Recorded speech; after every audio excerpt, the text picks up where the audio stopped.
A lot of big sporting events, Jack, I guess, in the border city, and that one's kind of a unique one, I guess, really. It really is. It's a big event, and Lloydminster, put on a pretty good show, and we have the highlights of last night's final coming up in sports. Look forward to that. And Gerard, I guess, what are we looking forward to in the weather forecast? Well, we saw it yesterday of what the situation is for tomorrow, right? We're now running a 40% chance that we may see some flurries come tomorrow. Somewhere between now and in the morning, certainly it'll get busy, but it looks like anywhere from 1 to 2 centimeters, certainly. But let's deal with what we got today. We did get to a high of 4 at about noon. Now, what we're seeing as well is a steady increase in humidity. It's a bit sharper than it was yesterday at the same time. The winds have also calmed off, and look out during the course of the evening as well for an increasing cloud cover across the region, both for ourselves as well as for Cold Lake and area, and as well too in the Battlefords. For Cold Lake, you all got to 3 at about 2 o'clock, and for the Battlefords also getting to 4 degrees just at about 3 p.m. or thereabouts. But with the clouds building up, and we're running basically a 40, 60 and 30% chance across the region of seeing some flurries going on into tonight and into tomorrow. We'll chat a bit more about it a little later in the cast. Lloydminster RCMP is asking for your help to catch a thief. On October 22nd, a man entered a business on the 5000 block of 39th Street and stole a Rebel Spirit long-sleeve shirt. The suspect, pictured here, is described as white with shaggy blonde hair. He stuffed the shirt into his pants and then abruptly left the business. If you recognize the thief, please contact the Lloydminster detachment of the RCMP or Crime Stoppers. We have a brief update now on a story we brought you last night. RCMP issued a warrant for Floyd Littlewolf after drugs, cash and a prohibited weapon were seized from a residence on the Onion Lake First Nation. Today, RCMP announced they have arrested Littlewolf without incident, and he will make his first court appearance in Lloydminster later this week. RCMP want to thank the public for their help and emphasize also that successful drug arrests are often not possible without the community's involvement.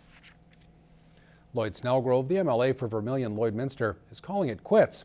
Snelgrove told a meeting of the Directors PC Association for his riding that he will not seek re-election in the next provincial election. Snelgrove was serving his 3rd term as MLA and was Alberta's finance minister up until October 12th of this year.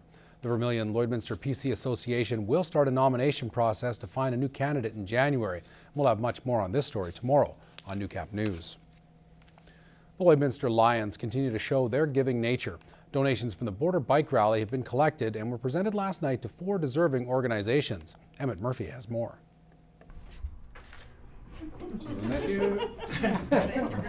The money raised from the Lloydminster Lions Border Bike Rally is now in the hands of those who needed it. The 5th annual event raised over $30,000. That's what the Lions Club does. We're proud to be Lions members. Proceeds from the summer event are going to the Children's Hospital in Saskatoon, Vic Juba Theatre, the City of Lloydminster, and the Prairie North Health Region. I thank you very much from the bottom of my heart and from the patients for this gift. So thank you so much for your generous donation. We appreciate it. Those receiving donations were ecstatic with the Lions' generous spirit. The members were just as happy to be finally doling out the money. You take from the community, you got to give back. That's why I'm here. And I've enjoyed it. I've been here a little over 20 years and having a great time. The Lions Club is already preparing for next June's bike rally. The club is designing custom motorcycles and guitars to be auctioned off. They plan to be the biggest event in town, hoping to double this year's totals. My goals are always higher than my donations. I always want to make more. If you don't have the goal higher, you're not going to achieve it. So you always try to get higher and higher. Emmett Murphy, Newcap News. The Northern Lights School Division is leading the charge to lobby the provincial government for new funding. Currently, all schools across Alberta must find their own funds to build playgrounds for their children. This is something the Northern Lights School Division believes needs to change. Parents shouldn't have to be responsible to raise all this money. It should be part of the capital costs of a school and should be the government's responsibility to ensure that all the students across this province have access to outdoor classrooms such as this one. The school division brought a proposal forward to the Alberta School Board Association saying the government should be paying for the construction and the maintenance of the playgrounds. The policy passed with a 91% boards in favor of moving in this direction, which represented about 82% of the students of this entire province. So there's a tremendous lot of support. The SBA is now drafting a formal proposal for the provincial government. Well, it's welcoming news for Lloydminster nonprofits. The city approved over $300,000 in family and community services grants at yesterday's council meeting. Lauren Pullen found out how much the money means to local organizations. It's a great day for Brenda Robinson. The Big Brothers Big Sisters executive director is welcoming good news about grant funding. The nonprofit received $48,000 in family and community support services grants. She says it goes a long way.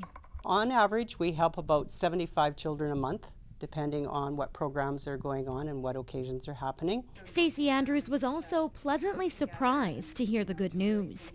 The Lloydminster Association for Community Living has secured $25,000 for 2012. We need those funds for operations.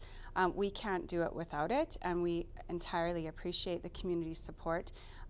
Whether it be with grants, individual dollars, everything possible. Andrews says the nonprofit is trying to start up new programming, bringing families with children with developmental disabilities together. We believe passionately that families drive other families, and that we want to help support families to have a collective voice. Both organizations primarily rely on fundraising and grants to get by. And this news took a little weight off their shoulders. Hey, always excited with any funding received, and when we get close to our full amount, it does take the pressure off of our fundraising department. In total, 13 local organizations are divvying up just under $400,000 in grant funding. That amount has remained the same for the past 3 years, prompting Mayor Jeff Mulligan to question if it's enough for Lloydminster's growing municipality. But officials say since it's mainly provincial dollars, there's nothing really the city can do except ask the province for more. But ultimately, that decision is up to the higher level of government. Lauren Pullen, New Cap News.